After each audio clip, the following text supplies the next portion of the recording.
Assalamualaikum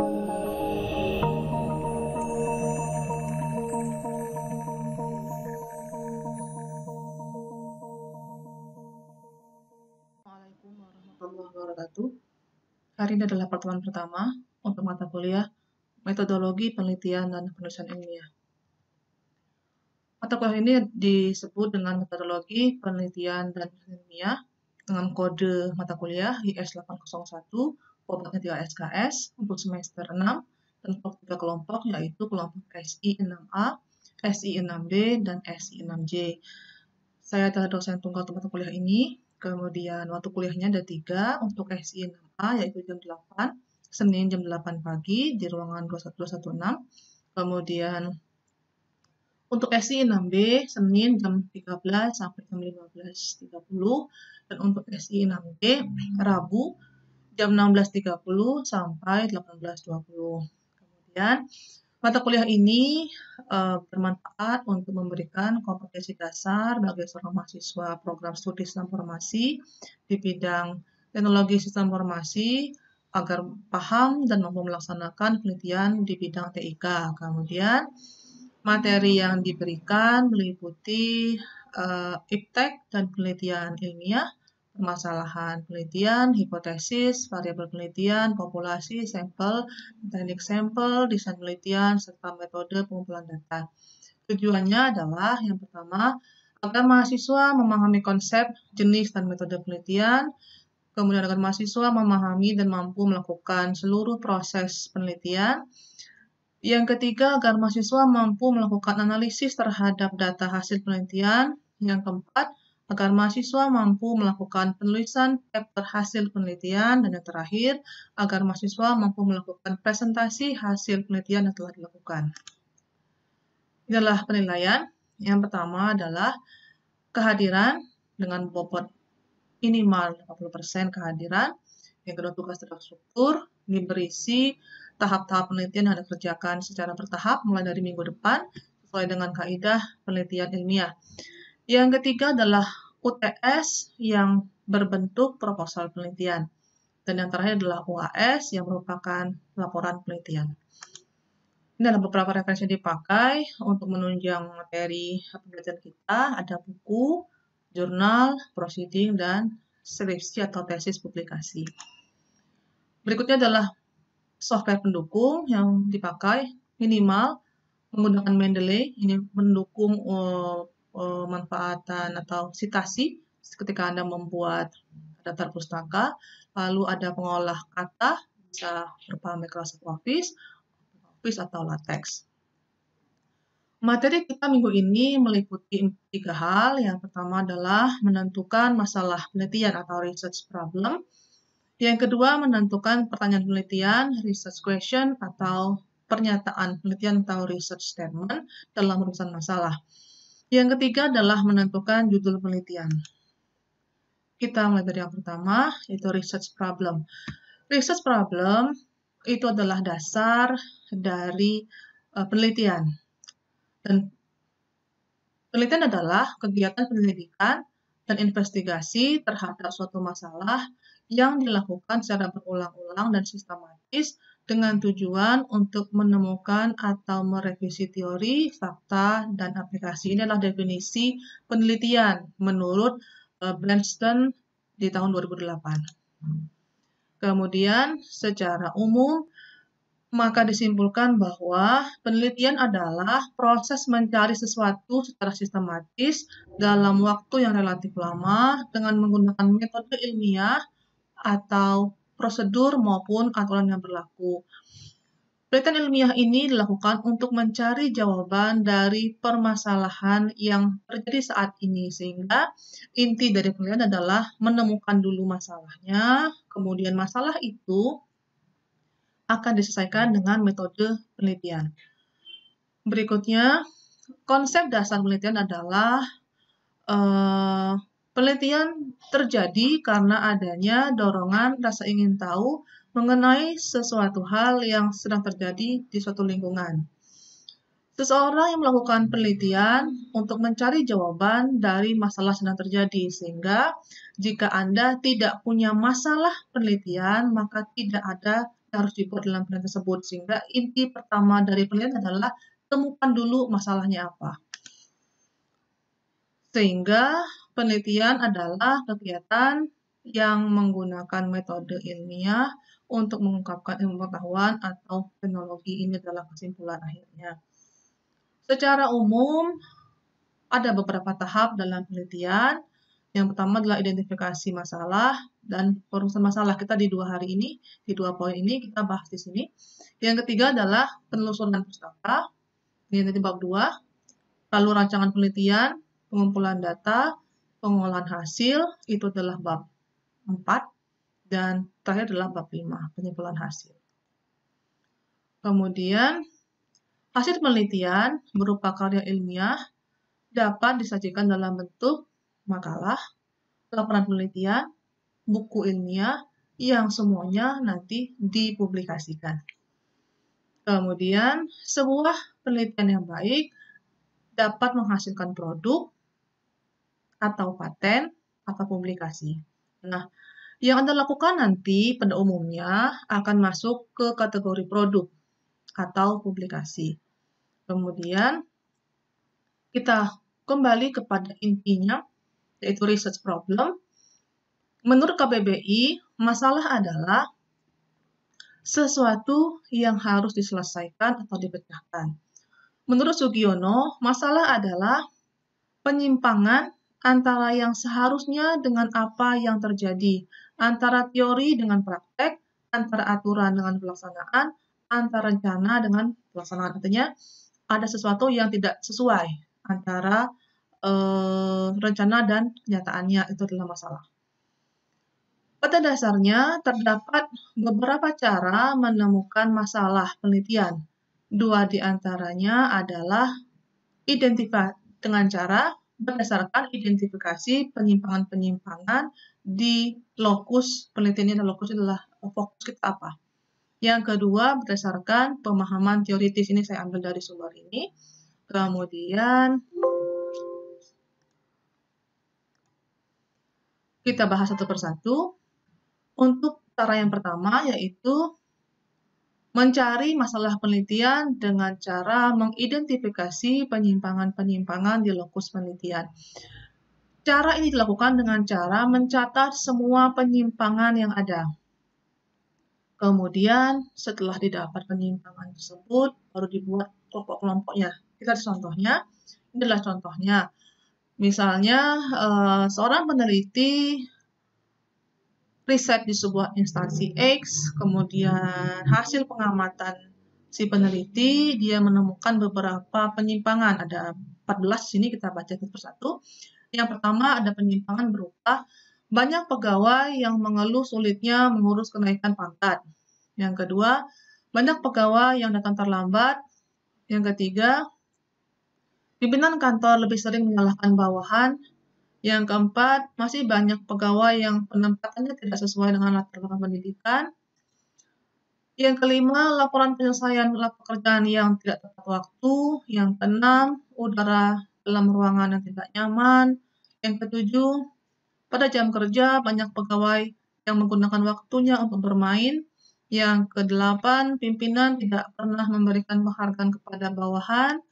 Yang kesembilan, masih banyak pegawai yang bekerja di unit kerja lebih dari 5 tahun tanpa identifikasi penempatannya jelas. Yang ke-10, banyak pegawai yang mangkir tanpa alasan jelas. Yang ke-11, penataan ruangan tidak nyaman. Yang ke-12, pimpinan kantor tidak pernah menyampaikan rencana kerja yang akan dikerjakan selanjutnya. Yang ke-13, masih banyak pegawai yang penempatannya tidak sesuai dengan pelatihan teknis yang telah diikutinya. Yang terakhir, pegawai sulit konsentrasi karena warna cat ini yang mengganggu penglihatan.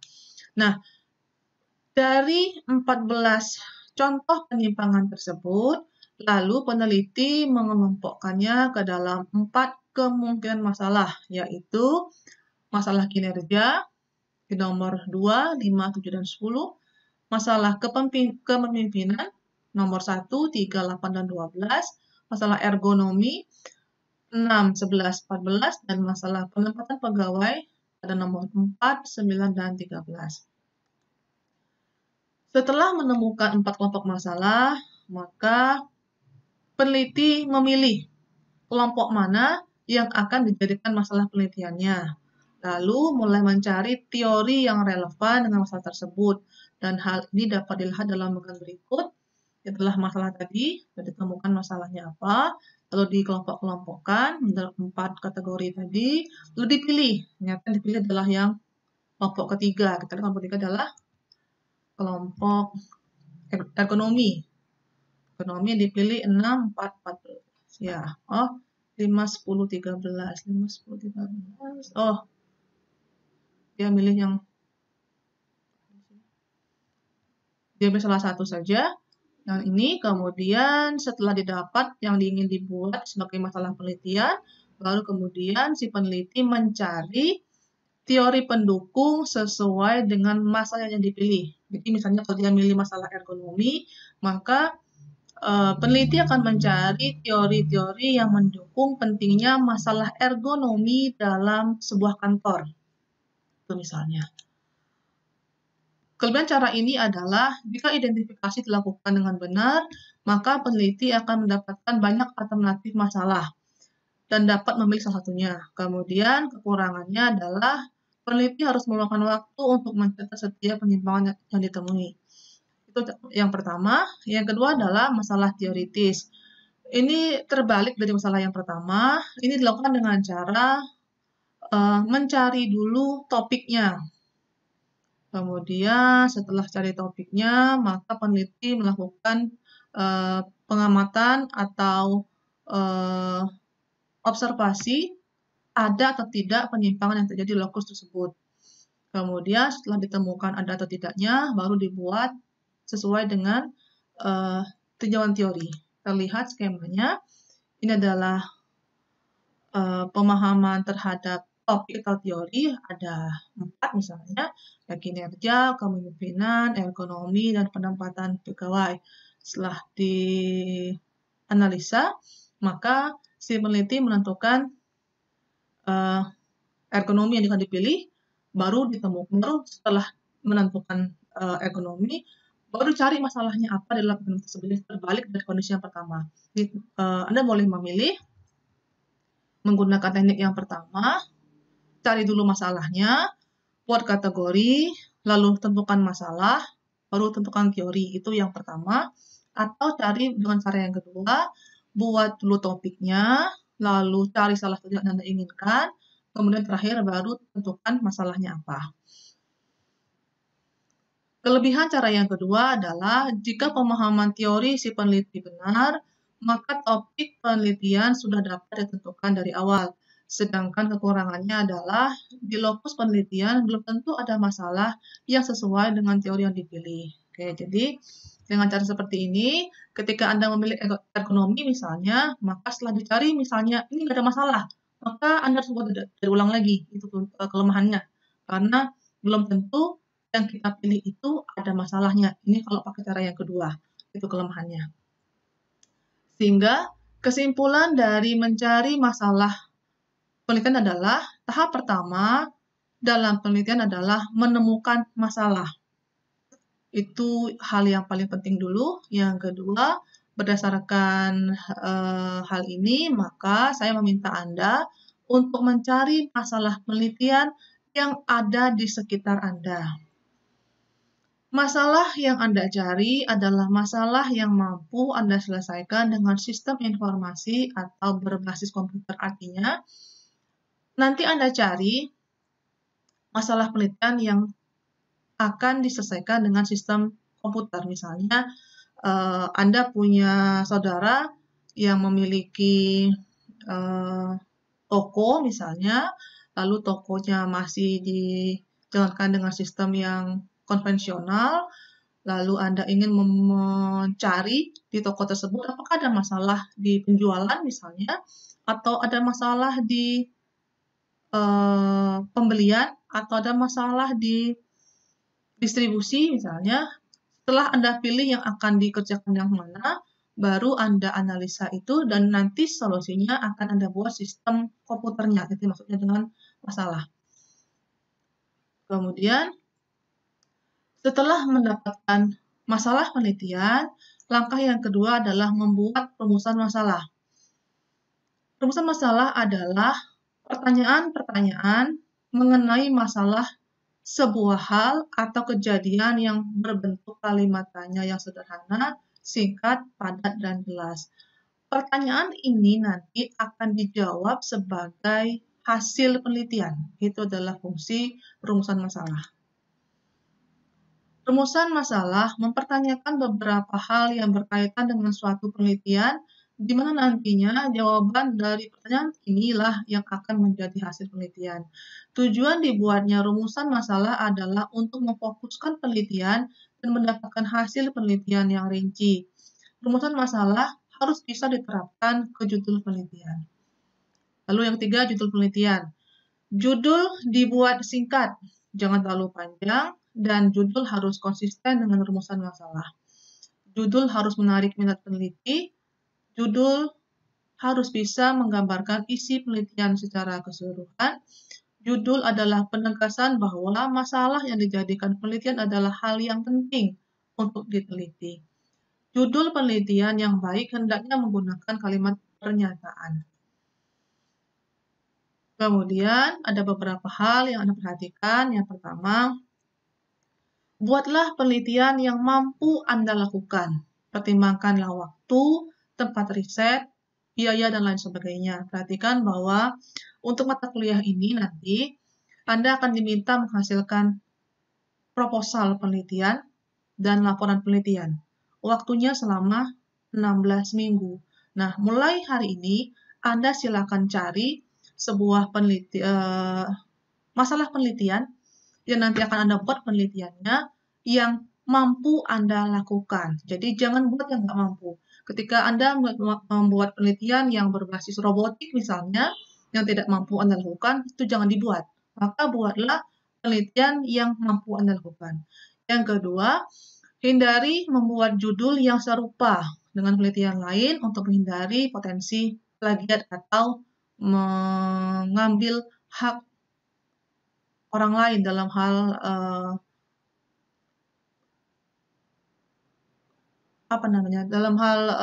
kekayaan intelektual. Ini adalah contohnya, jadi nanti saya minta buat sesuai dengan contoh ini sebagai contoh. Misalnya, ada masalah penelitian saya buat hanya satu-satu saja sebagai contoh.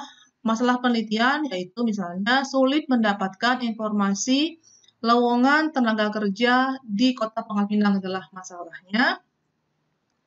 Lalu dari masalah ini saya jadikan rumusan masalah.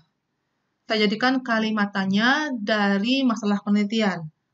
Bagaimana menyediakan aplikasi berbasis web yang mampu menyediakan informasi lowongan tenaga kerja di Kota Pangkal Pinang. Ini adalah rumusan masalah yang dibuat berdasarkan masalah penelitian. Jadi masalahnya adalah statement, rumusannya adalah kalimat tanya. Kemudian dari rumusan ini jadikan judul. Judulnya adalah Sistem Informasi Berbasis Web Penyedia Layanan Informasi Lowongan Kerja di Kota Pangkal Pinang. Anda perhatikan bahwa masalah penelitian, rumusan masalah, dan judul itu saling terkait. Jadi, tugas Anda adalah membuat masalah penelitian, rumusan masalah, dan judul yang saling terkait seperti ini. Tugas Anda adalah cari masalah penelitian, lalu buat sebagai statement. Statementnya boleh cuma satu seperti ini atau lebih dari satu, silahkan. Kemudian dari masalah penelitian itu, Anda buatkan jadi rumusan masalah. Dari rumusan masalah Anda jadikan judul penelitian. Nah, itulah tugasnya. Tugasnya Anda kerjakan dalam waktu 1 minggu, sehingga minggu depan, paling lambat minggu depan, semua sudah masuk ke dalam classroom masalah penelitiannya. Kemudian dari hasil ini nanti kita minggu depan insya Allah akan masuk ke materi minggu kedua, yaitu membuat bab 1. Sehingga mohon diperhatikan bahwa materi MPPI adalah materi yang berbeda dengan materi sebelumnya. Anda harus buat penelitian. Sehingga tugas pertama Anda sebenarnya adalah mencari tempat riset terlebih dahulu. Saran saya, cari tempat riset yang mudah Anda dapatkan, yang dekat dengan lingkungan Anda, yang Anda kenal, sehingga lebih mudah untuk memberikan data kepada Anda. Cari yang sederhana saja, tidak apa-apa. Yang penting Anda mampu menemukan paling tidak satu masalah penelitian, satu urusan masalah, dan judul yang saling terkait. Demikianlah materi kita hari ini. Jika ada pertanyaan, silakan sampaikan melalui WA grup masing-masing kelas. Ketemu lagi minggu depan, insya Allah. Terima kasih. Assalamualaikum warahmatullahi wabarakatuh.